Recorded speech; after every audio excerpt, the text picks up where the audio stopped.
with pretty well. I don't think there's anyone here who's going to mind profanity. So just be forewarned, there's some profanity. Oh, no. Yeah, trigger warning. So we'll all in unison to go beep. Yes. All right. Log entry, Sol 6. I'm pretty much fucked. That's my considered opinion. Fucked. 6 days into what should be the greatest 2 months of my life, and it's turned into a nightmare. I don't even know who'll read this. I guess someone will find it eventually, maybe 100 years from now. For the record, I didn't die on Sol 6. Certainly the rest of the crew thought I did, and I can't blame them. Maybe there'll be a national day of mourning for me, and my Wikipedia page will say Mark Watney is the only human being to have died on Mars. And it'll be right, probably, because I'll surely die here, just not on Sol 6 when everyone thinks I did. Let's see, where do I begin? The Ares program. Mankind reaching out to Mars to send people to another planet for the very first time and expand the horizons of humanity, blah, blah, blah. The Ares 1 crew did their thing and came back heroes. They got parades and fame and love of the world. Ares 2 did the same thing in a different location on Mars. They got a firm handshake and a hot cup of coffee when they came home. Ares 3, well, that was my mission. Okay, not mine per se. Commander Lewis was in charge. I was just one of her crew. Actually, I was the very lowest ranked member of the crew. I would only be in command of the mission if I were the only remaining person. Hey, what do you know, I'm in command. I wonder if this log will be recovered before the rest of the crew die of old age. I presume they got back to Earth all right. Guys, if you're reading this, it wasn't your fault. You did what you had to do. In your position, I would have done the same thing. I don't blame you, and I'm glad you survived. I guess I should explain how Mars missions work for any layman who may be reading this. We got to Earth orbit the normal way, through an ordinary ship to Hermes. All the Ares missions use Hermes to get to and from Mars. It's really big and it costs a lot, so NASA only built one. Once we got to Hermes, 4 additional unmanned missions brought us fuel and supplies while we prepared for our trip. Once everything was a go, we set out for Mars, but not very fast. Gone are the days of heavy chemical fuel burns and trans-Mars injection orbits. Hermes is powered by ion engines. They throw argon out the back of the ship really fast to get a tiny amount of acceleration. Thing is, it doesn't take much reactant mass, so a little argon and a nuclear reactor to power things let us accelerate constantly the whole way there. You'd be amazed at how fast you can get going with a tiny acceleration over a long time. I could regale you with tales of how we had great fun on the trip, but I won't. I don't feel like reliving it right now. Suffice it to say we got to Mars 124 days later without strangling each other. From there, we took the MDV, Mars Descent Vehicle, to the surface. The MDV is basically a big can with some light thrusters and parachutes attached.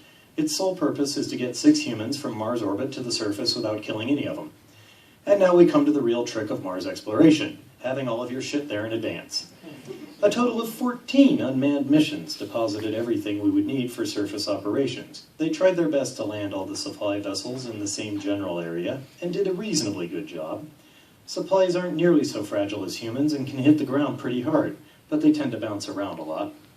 Naturally, they didn't send us to Mars until they'd confirmed that all the supplies had made it to the surface and their containers weren't breached. Start to finish, including supply missions, a Mars mission takes about 3 years. In fact, there were Ares 3 supplies en route to Mars while the Ares 2 crew were on their way home. The most important piece of advanced supplies, of course, was the MAV, the Mars Ascent Vehicle. That's how we would get back to Hermes after surface operations were complete. The MAV was soft-landed, as opposed to the balloon bounce fest the other supplies had. Of course, it was in constant communication with Houston, and if there had been any problems with it, we would have passed by Mars and gone home without ever landing. The MAV is pretty cool. Turns out, through a neat set of chemical reactions with the Martian atmosphere, for every kilogram of hydrogen you bring to Mars, you can make 13 kilograms of fuel. It's a slow process, though. It takes 24 months to fill the tank. That's why they sent it long before we got here. You can imagine how disappointed I was when I discovered the MAV was gone. It was a ridiculous sequence of events that led to me almost dying, and an even more ridiculous sequence that led to me surviving. The mission's designed to handle sandstorm gusts up to 150 kilometers per hour. So Houston got understandably nervous when we got whacked with 175 kph winds. We all got in our flight spacesuits and huddled in the middle of the HAB just in case it lost pressure. But the HAB wasn't the problem. Hey, burp for everyone. The MA, some good, New Mexico green chili dinner. That's good.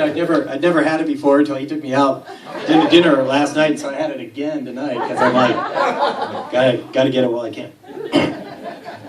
The MAV is a spaceship. It has a lot of delicate parts. It can put up with storms to a certain extent, but it can't just get sandblasted forever. After an hour and a half of sustained wind, NASA gave the order to abort. Nobody wanted to stop a month-long mission after only 6 days, but if the MAV took any more punishment, we'd all have gotten stranded down there. We had to go out into the storm to get from the HAB to the MAV. That was going to be risky, but what choice did we have? Everyone made it but me. Our main communications dish, which relayed signals from the HAB to Hermes, acted like a parachute, getting torn from its foundation and carried along with the torrent. Along the way, it crashed through the reception antenna array. Then one of those long, thin antennae slammed into me end first. It tore through my suit like a bullet through butter, and I felt the worst pain of my life as it ripped open my side.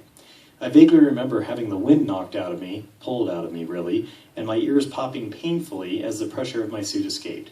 The last thing I remember was seeing Johansson hopelessly reaching out toward me. I awoke to the oxygen alarm in my suit, a steady, obnoxious beeping that eventually roused me from a deep and profound desire to just fucking die. The storm had abated. I was face down, almost totally buried in sand. As I groggily came to, I wondered why I wasn't more dead. The antenna had enough force to punch through the suit and my side, but it had been stopped by my pelvis, so there was only one hole in the suit, and a hole in me, of course. I had been knocked back a ways and rolled down a steep hill. Somehow I landed face down, which forced the antenna to a strongly oblique angle that put a lot of torque on the hole in the suit. It made a weak seal. Then, the copious blood from my wound trickled downward toward the hole. As the blood reached the site of the breach, the water in it quickly evaporated from the airflow and low pressure, leaving a gunky residue behind. More blood came in behind and was also reduced to gunk. Eventually, it sealed the gaps around the hole and reduced the leak to something the suit could counteract. The suit did its job admirably. Sensing the drop in pressure, it constantly flooded itself with air from my nitrogen tank to equalize. Once the leak became manageable, it only had to trickle new air in slowly to relieve the air lost.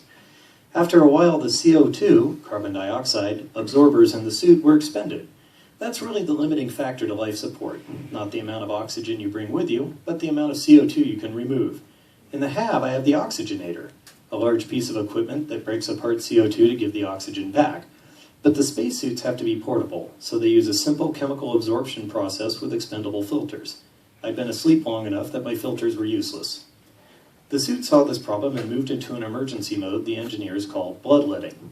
Having no way to separate out the CO2, the suit deliberately vented air to the Martian atmosphere, then backfilled with nitrogen. Between the breach and the bloodletting, it quickly ran out of nitrogen. All it had left was my oxygen tank. So it did the only thing it could to keep me alive. It started backfilling with pure oxygen. I now risked dying from oxygen toxicity, as the excessively high amount of oxygen threatened to burn up my nervous system, lungs, and eyes. An ironic death for someone